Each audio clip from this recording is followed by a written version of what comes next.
So no incentive to put the money outside of Indonesia.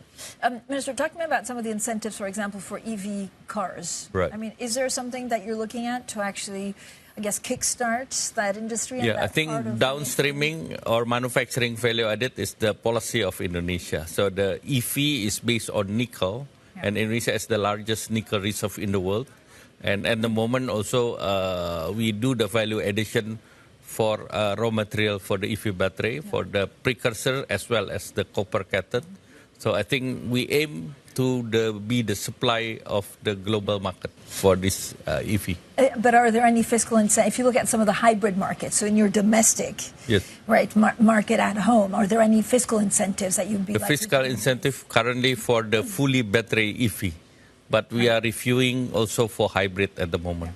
So when we have the incentive for hybrid, I think the market will pick up. What are some of the major hurdles, or even small hurdles, actually for OECD, accession for Indonesia? First, I will be in Paris tomorrow for officially launch the roadmap for Indonesia in the ministerial council meetings. So I'm looking forward for it. And Indonesia has been a key partner for 17 years of OECD. So OECD has a representative office in Indonesia even before Indonesia became a member of OECD. I think the hurdle, of course, harmonization of regulations, law, legislation, procedures.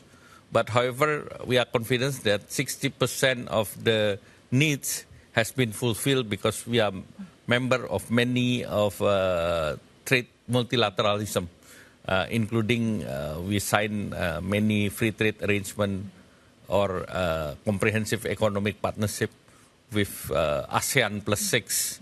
And then, of course, we are also with Europe, with EFTA.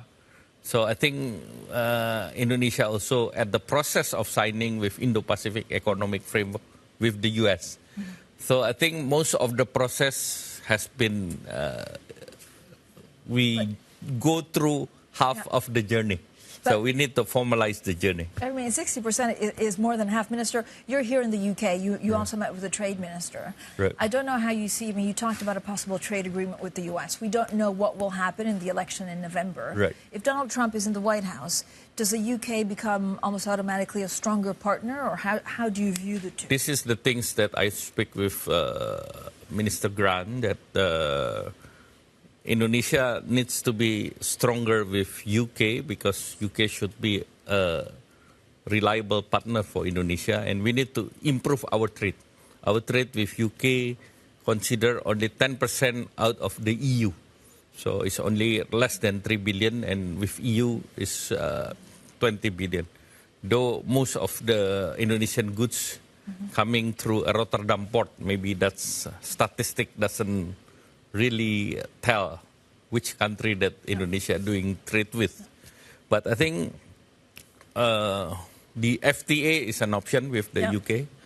And then Minister of Trade suggesting that Indonesia also put a session in the CPTPP, in which UK is already part of CPTPP and need a ratification for that. How quickly do you think that will come? I mean, given we could also see a change in government here in the UK in the next 8 months. Yes, I see that there is a coming changes in politics, and the new government of Indonesia will start in October. So actually, this is in line. So we are not worried with that. We are optimistic. Minister, thank you so much for joining us today here in the London studio. That was Minister Airlangga Hartarto, Indonesia's coordinating Minister for Economic Affairs.